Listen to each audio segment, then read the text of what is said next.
My dear students of class 6 आज आम class 6 रो science बहिर पंचम अध्यायर शेष अंशटी पढ़ा। शेष अंश आमर वस्तुर विभिन्न प्रकार प्रकार भेद उपरे अच्छी बुझेगा। तेबे आमे को गुण को भित्ति करी बा आधार करी वस्तुर प्रकार भेद करिथाउ बा वस्तु बा पदार्थर विभाग गुड़िक बनई थाउ। तो से गुड़ाक साधारणतः निर्भर करुच्ची केतेटा गुण उपरे वस्तुर श्रेणी विभाग करने उपाय गुड़िक कौन ना प्रथमतः आसूची निरीक्षण।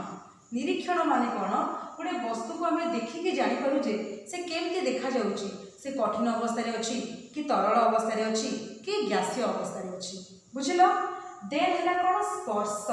स्पर्श माने कौन ताकू छुईकी ताकू टच करके जानीपर। देख ये ब्लैकबोर्डटा मु छुईला पर मत लगुच ये कौन चिकण अच्छी किंतु जदि ये मझे माने खाल होता जहाँ भी होता मुझे छुईले यहाँ मत के लगी ना आबड़ा खाबड़ा लगी कि नहीं। तेणुक सेकेंड पॉइंट है कौन स्पर्श।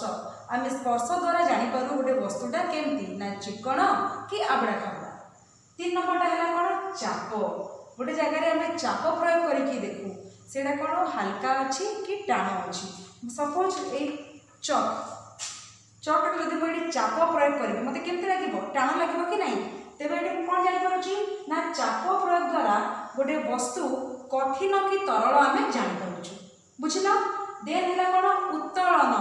उत्तोलन है कौन उठेवा द्वारा। तुम्हें मन कर गोटे ग्लास हाथ में पानी धरिच पानीटा पिउच पानीटा जी हल्का लगुव पानी ग्लासटा से तुमको इटाटा हल्का लगे कि मन कर तुम गोटे इटाटे उठेच हाथ में तो से कौन तुम जापार इटाटा हूँ कौन ओजनिया। तो से केमती जान ताकू उत्तोलन करके धरल बोली सीना जान। तेबे ये उत्तोलन माने हूँ कौन ताकू धरिबा उठेबा। ये जगह पतका उत्तोलन भारीदेवनी बुझीगला उठेबा। सादृश्य।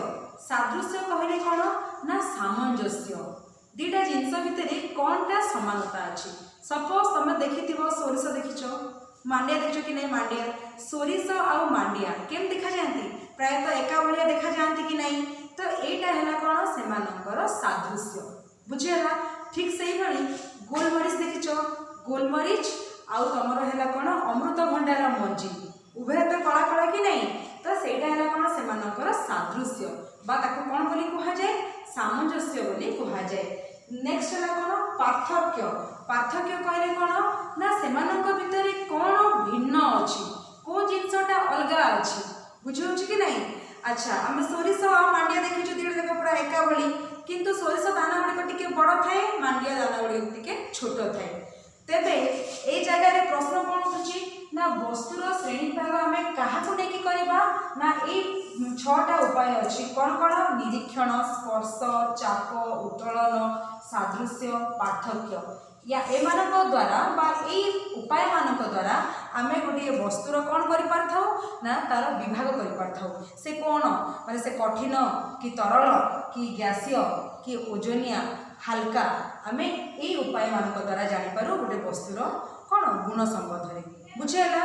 ता सहित ये पृथ्वी पृष्ठरे जेतिकी भी जीव अच्छा बुझेगा समस्ते हेले कौन सजीव कहीं कौन अच्छी जीवन अच्छी। अच्छा जो मानकर जीवन नाही से माने हेले कौन निर्जीव बुझिपार कि नहीं पिला माने तुम माने समस्ते कौन सजीव। किंतु देखो ये जो ये बहिर जीवन अच्छी कि नहीं ये है कौन निर्जीव।